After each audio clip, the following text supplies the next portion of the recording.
Hello, everybody, all my good friends. I'd like to share with you my thoughts on the weekly parsha this week, which we have two parshiyot, the weekly portion.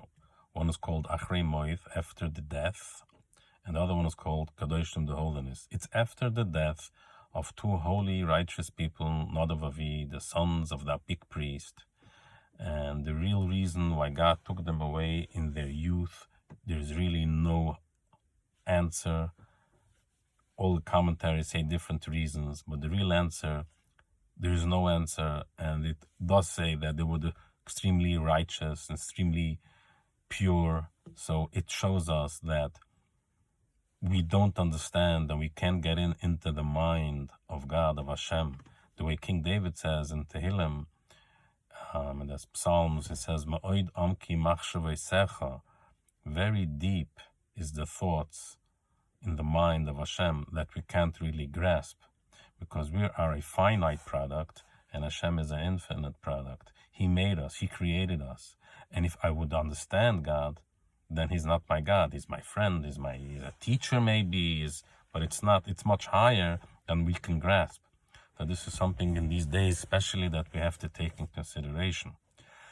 So I want to also, and in general, in death, in the Torah is really not real death, because we know there's a life after death, and there's also resurrection, Tchisa Meis, in which you come back. We'll get to that in a minute.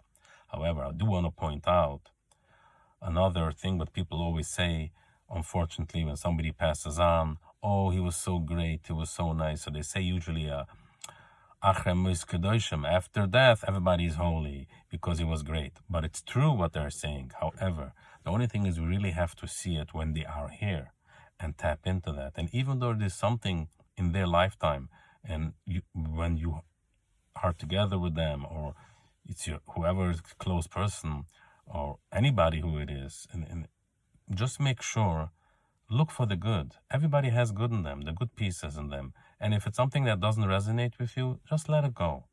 There's something called Maver al Medoisef also. That means just look away. And that is also, which the Talmud tells us in Masechtes Chagiga, Daf Hey Amud Aleph, that is also a great thing for longevity, for long life, meaning of looking away. So which is, all these things are very real to me in these days, what we're going through these past 6-7 weeks by now, and doing a lot of thinking, and everything is on a different type of picture, and where we at now.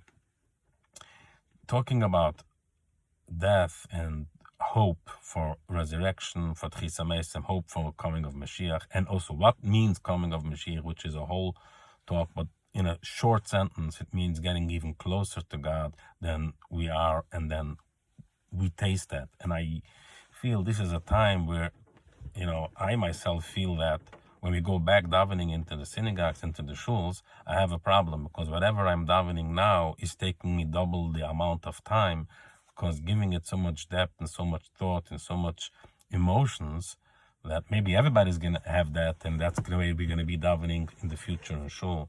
But this is the closeness that we're supposed to have to Hashem. Now, why did Hashem make resurrection, Mashiach, and hope? And hope is a very, very, very strong piece in the Torah. We see Kava El Hashem, Chazak v'yamatzbecha v'kava El Hashem. It says double the amount of time. Each time where it says, L'shiyascha kivisi Hashem, L'shiyascha Hashem, L'shiyascha kivisi. It says, if you want to have help and healing, hope to Hashem. And if you hope to Hashem, you will get the healing and whatever is needed. And then again, why? Because Hashem knows that hope is on a roller coaster. It goes up and down, but you have to strengthen yourself. That's the way He created the world. And now I want to talk to you what hope means, and it's something that I learned in the last 2 weeks, actually, from Rabbi Rosenfeld, which really explained it, and I was always thinking about it. What does hope say hope? We see it also in the 12-step program for addicts, and everybody's an addict, even though you don't have to drink or take something, because we're all addicted even to a small thing.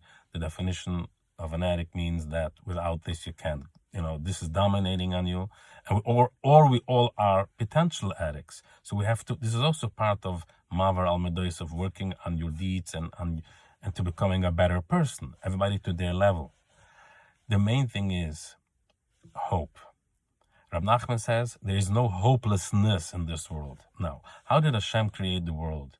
He created, there was a before he created the world, we call it the Tzimtzum, which he constricted himself. He made place that we can exist in this world. Because if it would be in the whole world, he made a hole, and in the hole he put us in, and he's around us, and also within us, but we don't understand it exactly. There's a lot of talk about this. We can talk hundreds of hours on this, but that is hope. Now, why did he do that? Because he had a shining light from above, and he's connecting it to us down here.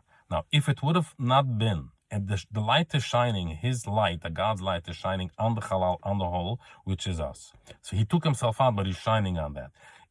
That connects to what's beneath us and on top of us. That created in us the yearning. When there's a hole, halal bekibi, David the Melech says in Tehillim, when there's a yearning, there is a hole in you, and you want something. If everything would have been perfect, we would not have a yearning for anything, and therefore the whole world would not have been even needed. The whole world is put on yearning, on good deeds, and on wanting. If there's nothing, what do we need? Where are we? And where are we heading to? Now, let's take what is hope, what is kivi, what are we doing? We're hoping for a redemption, right? Now, what happens when you get to the redemption? The hope falls away, right? So you're hoping now to get to the redemption. So, but what is the good thing about hope? So there's few concepts in hope. One, hope is basically the law of attraction. If you want something and there's a yearning, there's an intention, the right intention, it happens. And that definitely happens. Then there's also the part where you want to get to, you can experience now in the moment. And I'll explain it to you with a story. There was a big sage by the name of Mendy Klein that he lived in Tveria and Tiberias in Israel. And there was one time somebody said, he is the Messiah. And he got dressed, and he was blowing the shofar and coming on a donkey. And everybody went to Mendy. They said, Mashiach is here. And he says, let me check. He was sitting and learning in his house. He opened up the window. He put his head out. He smelled. No, it's not. It's not now. He closed the window. So the Rabbi said they knew exactly that this is not Mashiach. The only thing is, they asked him, Rabbi, why did you have to open up the window in order to smell? You couldn't say over here. He says, no. In my house, Mashiach, I feel already Mashiach. This is already here. Outside is a different story. That's why he had to see what you guys are smelling and feeling.